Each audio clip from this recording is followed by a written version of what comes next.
السلام عليكم ورحمة الله تعالى وبركاته إخواني الأعزاء، فيديو جديد.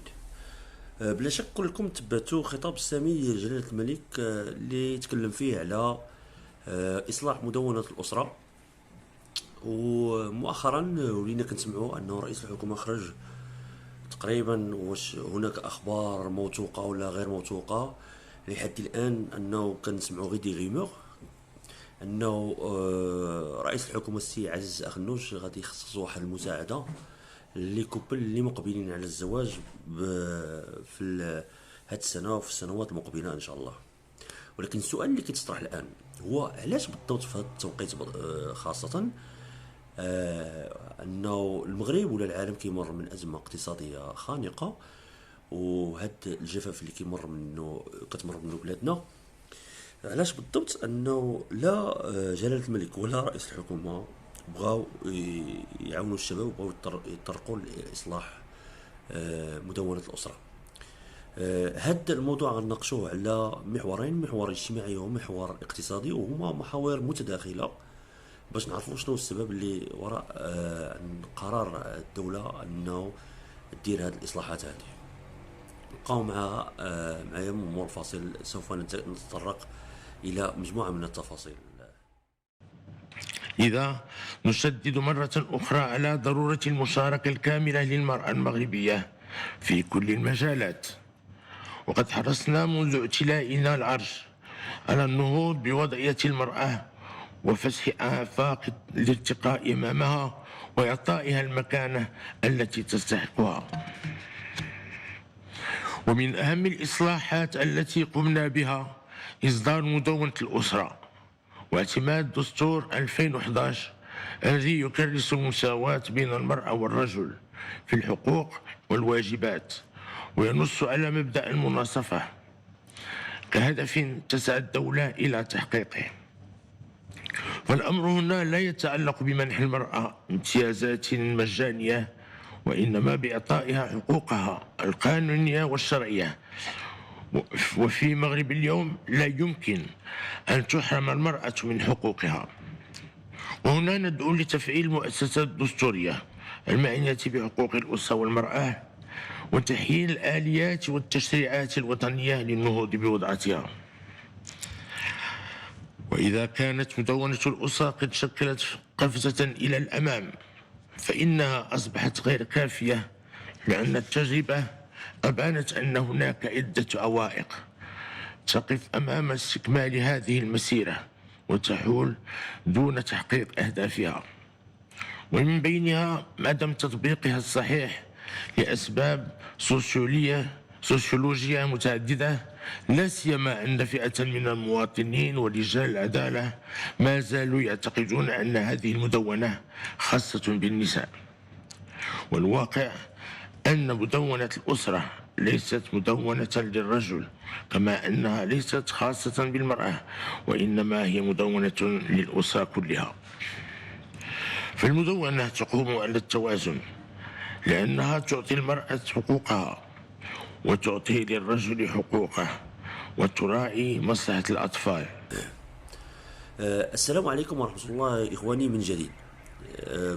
في بداية الستينات ومن بعد المملكة المغربية من اشتدت الاستقلال ديالها من الحماية الفرنسية، كان النمو الديموغرافي ديال بلادنا كان كبير، بحكم أنه الأسر كانت نسبة الخصوبة عندها كانت في المعدل 5 ولا 6 ديال الأشخاص زائد الأب والأبناء، هي في المعدل هي 7 ديال النفوس في الأسرة. وكان الشباب المغربي كان كيتزوج بكري، وكان النمو الديموغرافي انذاك من الستينات والسبعينات والثمانينات كان على مستوى كبير، اللي عطى هاد المؤشرات كلها عطات انه الهرم التسكاني المغربي في هاد الظرفيه هذا كان القاعده ديالو متسعه، يعني الشباب بزاف، وكان القمه ديال الهرم التسكاني وهي قمه ضيقه. هاد الناس هادو اللي كانوا تزادوا في الستينات وفي السبعينات هما اللي كيساهموا الان في صناديق التقاعد، بحال لاكي سوسيال، بحال لا سيمار، بحال بزاف ديال الصناديق اللي الان هي كياخذوا منها التقاعدات ديالهم، وحتى انهم ساهموا في الحركه الاستهلاكيه والاقتصاديه ديال بلادنا الى الان. لكن الآن كنلاحظوا أن هناك انقلاب خطير في هذا المستوى، مستوى تزايد المغاربة، بحيث أنه الآن كان المغرب يعرف أن هناك عدد كبير هو 4.5 مليون نسمة من الشيوخ من العجزة. وفي أفق 2050 سيصبح عددهم أكثر من 10 الملايين، وهذا الرقم هذا هو رقم كبير ورقم خطير. وفي الوقت الذي سيكون فيه النمو الديمغرافي في حدود 0.6، سيتصل نسبة العجزة إلى 2.9%. يعني كل 100 غتلقى فيهم 2.9، يعني 3 الناس كلهم عجزة. وفي الوقت الذي سيكون فيه النمو الديمغرافي في حدود 0.6 ستصل نسبة العجزة إلى 2.9%. حاليا تزداد نسبة الشيخوخة ب 2.8%، بينما معدل الولادات لا يتعدى 1.7%. وهذا الشيء هو اللي اشرنا ليه في الاول، انه البلاد كانت عندها الشباب بزاف، دابا كينقلب داك الهرم التسكاني بشويه بشويه باش كينقلب لصالح العجزه والشيوخ. هادشي كله كيعطينا مما يعني ان بلدنا يزحف نحو الشيخوخه وبخطى متسارعه، وداكشي بزربه. ليس هناك ما يكفي من ولادات جديده مقارنه بالسنوات الفارطه، وهذا يشكل خطورة على الهرم الديمغرافي ويهدد صناديق التقاعد والبنيات الصحية بالإفلاس. وهذا الشيء علاش في الأول قلنا بأنه جلالة الملك أشار لهذه النقطة هذه، وكان القرار ديالو حكيم، أنه لا بد من إصلاح مدونة الأسرة. وغادي نجيو من بعد للتفاصيل علاش بالضبط هذا الإصلاح هذا. السبب الرئيسي لهذا الهرم الديموغرافي المقلوب، لانه مع الوقت غادي تقلب، غادي يولي القاعده ديالو غادي كتضيق، والفوق ديال القمه ديالو غادي كتسع. يعني غادي الشباب غيبدا يقل، ما غنلقاوش الناس اللي غادي يخدموا لينا في المستقبل، ما غنلقاوش السكان النشيطين اللي غادي يبداو يكريو لا فالور، اللي غادي يبداو يعطيونا يخدموا لينا في مصانع وفي شركات ولا حتى في الادارات ولا في سميتو. دونك ما غتبقاش لا فالور، وهاد لا فالور هي من منظور اقتصادي انه حتى الناس اللي كيستهلكوا بزاف ما غاديش يبقاو، يعني حتى المداخيل ديال الضرائب الغير مباشره حتى هي ما غتبقاش بزاف. يعني مشكل مرتبط، النمو الديموغرافي مع النمو الاقتصادي هو مشكل مرتبط عندنا في المغرب. السبب الرئيسي لهذا الهرم الديموغرافي المقلوب الذي نتجه نحوه هو تراجع الإقبال على الزواج. وكنا كنلاحظوا انه الناس دابا مابقاوش باغيين يتزوجوا، وحتى انه الا مشينا كاع بغينا نديروا التحليل المعمق انه حتى الزيجات التي يعني الزواج التي تعقد تنتهي في غالبيتها بالطلاق. ومنذ السنوات الأولى لدخول مدونة الأسرة حيث تنفيذ وتطبيق الطلاق للشقاق، ارتفع عدد حالات الطلاق بشكل كبير. وغنعطيكم هنا واحد الرقم اللي مهول وغادي يخلعكم. فالمحاكم المغربية تصدر أكثر من 100,000 حكم بالطلاق سنويا، يعني في السنة كاين 100,000 حكم بالطلاق. في السنة 100,000 حكم بطلاق، يعني راه مسألة خطيرة، أي ما يفوق 30% من عدد حالات الزواج السنوية، وهو رقم أكثر من مفزع. يعني إلا جينا ناخدو 100 حالة ديال الزواج، أنه 30% من هاد 100 حالة كتنتهي بطلاق، كتبقى غير 70%. وهذيك 70% اللي كتبقى دوك راه ما كيولدوش بزاف، يلا كيولدوا واحد ولا جوج بحكم بزاف ديال العوامل واللي غادي نناقشوها من بعد وغنشوفوها. والنتيجة هي أنه لدينا اليوم أكثر من 60% من المغربيات ما بين 20 و 24 سنة لم يتزوجن بعد، وأكثر من 28% من المغربيات ما بين 30 و 34 سنة غير متزوجات. يعني شوفوا هاد لاج ديال الخصوبه ولاج ديال الولادات ولاج ديال المراه اللي كتكون كتولد فيه ونشيطه، هما يعني كنلاحظوا هاد الارقام انه 20 و 24 سنه لم يتزوجن بعد، يعني النسبه ديال 60%، اكثر من النص. وما بين 30 و 34 سنه النسبه ديال 28%، يعني راه نسب راه خطيرة وتدق ناقوس الخطر في المجتمع ديالنا، لا الحالي ولا المستقبلي.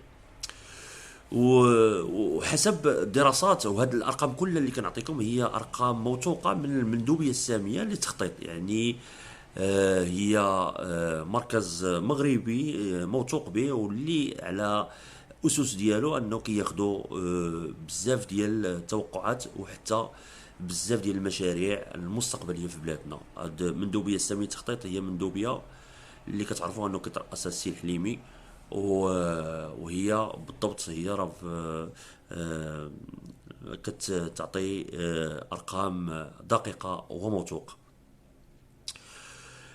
وحسب دراسات ديال هاد المندوبيه الساميه للتخطيط عطاو بانه 47.72%، يعني إلا نقدر نقولوا باش نديروا نقدروا نديروا 48%، قريبه للنص من المستجوبين يردون عدم اقبالهم على الزواج الى الخوف من المشاكل الزوجيه والطلاق، فيما يرد 47.21%، يعني نسبه متقاربه.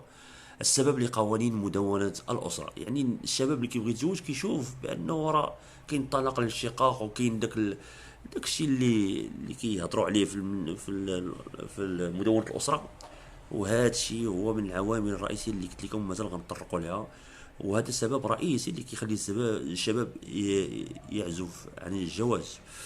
ومن هنا ضرورة مراجعة المدونة وشرح بنودها لكي لا تظل فزاعة تخيف الشباب من مؤسسة الزواج. وهذا الشيء هو اللي ربما خلى رئيس الحكومة السي عزيز أغنوش أنه يعون إذا كانت هذه الأخبار موثوقة فهي أخبار لحد الآن باقي ما عرفناش، باقي ما تأكدناش من الصحة ديالها. هادشي كله لابد من نساوش انه حتى راه كاين مشاكل اخرى اللي ما كيخليش الشباب يولد، هي المشاكل، هاد المشاكل ديال التوتر، وهاد المشاكل ديال التغذيه، وهاد المشاكل ديال اللي واقع الان ما كيخليش الشباب تكون عنده داك القوه وداك. كاين بزاف ديال العوامل، انه كاين الشباب اللي كيتعاطى المخدرات، والشباب اللي كيتعاطى التدخين، حتى هي عوامل كتدخل في العوائق والمسببات اللي كتكون عضويه ونفسيه مرتبطه بزاف ديال الحوايج، من القلق وداكشي هي اللي ما كتخليش انه بزاف ديال الشباب ما كيولدش. و ولكن لابد انه يكون هناك حلول.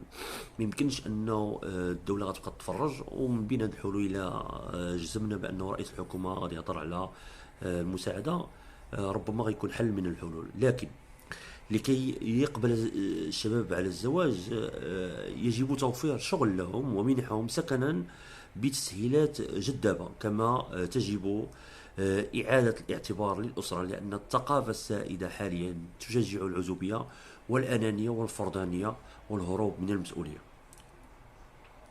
والنتيجة هي أنه لدينا 100 طفل، أرقام غنعطيكم راه ماشي سهلة الأرقام. 100 طفل يولدون يوميا خارج إطار الزواج، رغم أن الأطباء يجرون في عيادتهم أكثر من 600 عملية إجهاض سرية يوميا. وهذه الأرقام هذه راه ماشي أرقام ديالي أنا، وإنما أرقام ديال المندوبية السامية للتخطيط. زيادة على كل هذا، سبب هادشي اللي غادي يخلي أن هناك انتشار للدعارة واغتصاب المعاقات ذهنيا والخادمات والمتسولات والمتشردات والهاربات من البيوت. وصل عدد أطفال الشوارع إلى 240 ألف حالة طفل، فيما وصل عدد الأطفال المتخلى عنهم 400 ألف طفل. إلا زدنا 240 ألف طفل على 400 ألف طفل راه هي أكثر من 640 ألف طفل. هؤلاء الأطفال الذين يولدون يوميا نتيجة الدعارة والاغتصاب هم جائع الغد، وهم هؤلاء المراهقون الذين يحملون يوميا سيوفا أطول من قامتهم ويعترضون سبيل المغاربة والسياح، ويهاجمون المصطافين في الشواطئ، ويغتصبون البنات في الأزقة والحافلات. لاحظتوا هذا المشكل هذا كيفاش داير، انه مرتبط المشكل الاجتماعي بالمشكل الاقتصادي، وهذا النمو هذا كله مرتبط. يعني ما كاينش شي حاجه اللي تقدر تفصلها، كل شيء راه بحال سلسله، حاجه كتجيب حاجه اخرى. لدينا أكثر من 1.5 مليون شاب تتراوح أعمارهم ما بين 15 و 24 سنة بدون تعليم وبدون شغل، أي أنهم عالة على أسرهم وعلى المجتمع. ونظرا لكون هذه الفئة من المواطنين تنتمي في غالبيتها الساحقة للطبقات الهشة، فإن لنا أن نفهم بوضوح، بعيدا عن إنشائيات البرامج الحكومية السابقة، مصدر انتشار مظاهر العنف والشغب الجماعي. نحن أمام الشباب غير متعلم، لا يملك بين يديه مهنة أو حرفة، وليس له دخل يعيش به. أي شباب بدون أمل، لذلك سيسارع إلى بناء أمل وهمي، إما عبر المخدرات أو عبر أفكار التطرف التي توهم بأمال أخروية تتحقق بقتل الآخرين الكفار في نظره، أي أنه سيصبح لقمة سائغة للانتحار بكل أشكاله. فهل بمثل هؤلاء الشباب سنبني أسرة الغد؟ إخواني الأعزاء، كما لاحظتوا معايا أنه جلالة الملك راه ماشي غير جاو تطرق لهذا الإصلاح هذا، وماشي أنه السي عزيز أخنوش هضر على المسألة ديال المساعدة إلا كانت شي حاجة رسمية، أنه راه هذا الشيء أرقام خطيرة، وأرقام اللي كتشوفوا معايا راه ماشي سهله. المغرب راه غادي لقدام بهذه المشاريع وهذه، ولكن في نفس الوقت راه كاينين شي حوايج اللي خفيه يجب تدارك الامر واصلاحها وتداركها حتى لا نقع في المحظور. شكرا على انتباهكم اخواني الاعزاء، والى فيديو مقبل بحول الله.